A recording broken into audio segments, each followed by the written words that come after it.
پہلے اگر آپ کے پاس چھوٹے بچے ہیں یا 18 سال سے کم عمر بچے آپ کے پاس بیٹھے ہیں تو پلیز ان سے دور لے جائیے اپنا موبائل اور خاموشی سے یہ ویڈیو ضرور دیکھیے گا. آپ کے 2 منٹ آپ کے 3 منٹ شاید آپ کے بچے کی زندگی کے لیے بڑے ضروری ہوں. تو بتانا میں آپ کو یہ چاہتی ہوں کہ وہ والدین جن کے بچے وینس پہ یا رکشہ میں اسکول جاتے ہیں، یہ اسپیشلی ویڈیو ان لوگوں کے لیے ہے اور ان لوگوں کے لیے بھی جن کے آس پڑوس کے یا رشتہ داروں کے بچے ان چیزوں پہ جاتے ہیں. تو وہ تھوڑا سا میرا کہنے کا مقصد یہ ہے کہ غور کریں کہ کیا بچے وہ محفوظ ہیں. کبھی کبھار ساتھ اپنی گاڑی لگا لیں، یہ چیک اینڈ بیلنس رکھیں کہ بچے محفوظ ہو کے جا رہے ہیں یا نہیں جا رہے. یہ بات میں کیوں کر رہی ہوں؟ ہوا کچھ یوں ہے کہ میرا جانا ایک سوسائٹی کے اندر ہوا. وہاں پہ میں نے دیکھا کہ ایک وین جا رہی ہے، چھوٹے والی جو کیری ڈبہ ہوتا ہے، اس میں وین کے ڈرائیور نے بچی چھوٹی تھی، 4-5 سال کی بچی ہوگی، جس طرح چھوٹی چھوٹی بچیوں کو اسکول بھیجنا سٹارٹ کر دیتے ہیں، بالکل ارلی کلاس کی چھوٹی سی بچی ہوگی. ڈرائیور نے بچی کو جو ہے نا وہ اپنے گود میں بٹھایا ہوا تھا، بالکل دونوں لیگز کے بیچ میں بچی کو چھوٹی کو بٹھایا ہوا تھا، اور بچی کا جو چہرہ ہے وہ اتنا اریٹیٹ ہوا تھا، اتنا پریشان تھا کہ وہ اپنا رونا روک رہی تھی اور ضبط کیے بیٹھی تھی اور فل ڈری ہوئی بچی تھی. مجھے وہاں پہ کام تھا، میری نظر پڑی کہ گاڑی بہت سلو جا رہی ہے اور اسکول کے یونیفارم میں بچی ہے اور بچی گود میں بیٹھی ہے. میری بات تھوڑی ہضم نہیں ہوئی. پہلے میں نے کہا شاید بیٹی ہو، ڈرائیور کی بیٹی ہو، وہ اس کو لے کے گھر جا رہا ہو. وین میں اور بچے نہیں تھے، بالکل وہ خالی تھی وین، خالی وہی بچی تھی اور اس کو یہاں پہ بٹھایا ہوا تھا گود میں. پھر مجھے تھوڑا سا ہوا کہ اگر اپنی بیٹی ہے تو بھی ساتھ والی سیٹ خالی ہے، بچی کو اتنی بھی چھوٹی نہیں ہے کہ اس کو گود میں لیا جائے. 3 سال کا بچہ بھی ہو تو ہماری کوشش ہوتی ہے کہ اس کو ساتھ بٹھائیں. میں نے گاڑی تھوڑی سی ساتھ لگا لی. گاڑی وہ بالکل سلو چل رہی تھی، اور جب میں نے گاڑی ساتھ لگائی تو میں نے دیکھا کہ ڈرائیور نے مطلب بتاتے ہوئے مجھے خود شرم بھی آ رہی ہے، اور میرا جو ہے نا وہ کہہ لیں کہ دماغ پھٹنے والا ہو گیا دیکھ کے کہ اس نے اپنے کپڑے جو ہیں وہ نیچے کیے ہوئے ہیں اور بچی کے بھی کپڑے تھوڑے سے ڈاؤن کیے ہوئے ہیں. مطلب اس سے زیادہ صاف الفاظ میں آپ کو نہیں بتا سکتی. آپ سمجھدار ہیں، آپ سمجھ جائیں کہ میں کیا بتانا چاہ رہی ہوں. اس طرح کیے ہوئے اور بچی کو اس نے وہاں پہ بٹھایا ہوا ہے اور بچی فل رونے والی ہوئی ہے.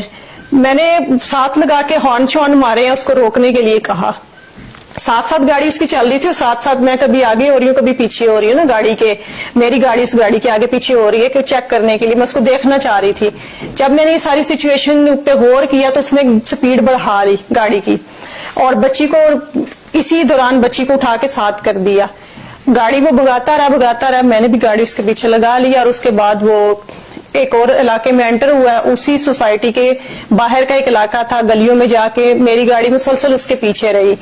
وہ ذرا میرے سے آگے تھا کیونکہ اس کی سپیڈ زیادہ تھی. میرے پاس گاڑی بڑی تھی اور اونچی تھی، اور اونچی گاڑی میں سے آپ کو پتا ہے کہ چیزیں زیادہ نظر آتی ہیں، صاف کلیئر نظر آ رہی ہوتی ہیں. اس کو پتا تھا کہ یہ اب میرا پیچھا کر رہی ہے اور اس نے کچھ نہ کچھ دیکھا ہے. وہ تب تک ریلیکس ہو کے اس نے خود کو کور کر لیا تھا، بچی کو بھی کور کر کے اس نے بٹھا دیا تھا ساتھ والی سیٹ پہ کیری ڈبہ میں. گھر کے باہر وہ گیا ہے، اس نے بیل دی ہے اور بچی اتاری ہے اور ان کو پکڑا کے نکل گیا. میں نے تھوڑا سا پیچھے گاڑی لگائی ہے، میں اتری ہوں، میں نے بیل دی ہے. پہلے تو کوئی نکل نہیں رہا تھا، پھر نکلے ہیں تو پھر میں نے پوچھا کہ بچی ہے، انہوں نے کہا جی ہماری ہے. وین والا جا چکا تھا اسی دوران، اسی جگہ سے ٹرن لے کے آگے کی طرف سے نا وہ نکل گیا. میں نے ساری سچویشن ان کو بتائی. پہلے تو وہ بلیو ہی نہ کریں، ان کو لگے کہ میں شاید کوئی بہروپیے جس طرح آ جاتے ہیں لوٹنے کے لیے. پھر میں نے ان کو بتایا کہ میں نے جو آج دیکھا آپ وہ سوچ نہیں سکتی ہیں. تو انہوں نے پھر بتایا کہ بچی اسی طرح ڈری آتی ہے اور چھٹی سے تھوڑا سا لیٹ ہو جاتی ہے، آدھا گھنٹہ 35 منٹ. تو ہم پوچھتے ہیں تو وہ کہتے ہیں کہ روٹ پہ باقی بچوں کو بھی چھوڑنا ہوتا ہے چھٹی کے دوران، تو اس لیے پھر اس بچی کا گھر تھوڑا سا آگے پڑتا ہے، تو پھر آتے آدھا پونا گھنٹہ لگ جاتا ہے. اور بچی ایسی سہمی بھی ہوتی ہے تو ہمیں یہ ہے کہ شاید اسکول جاتی ہے، اسکول جانے والے سارے بچے ایسے ڈرے ہوتے ہیں.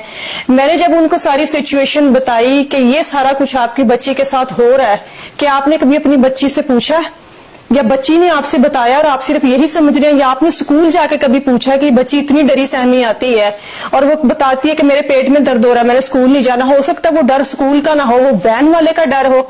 کبھی آپ نے یہ چیز نوٹس کی ہے؟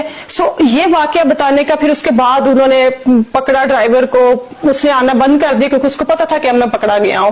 پھر بھی انہوں نے اس تک ایکسیس لی، اس کو پکڑا، اور اس کے بعد جو انہوں نے اس کا معاملہ کیا وہ ایک الگ کیس ہے. مجھے زیادہ لمبا میں اس کو نہیں جان سکی کیونکہ وہ کسی کا پرسنل میٹر تھا، میں اس میں اگلوں کو بھی عجیب لگنا تھا.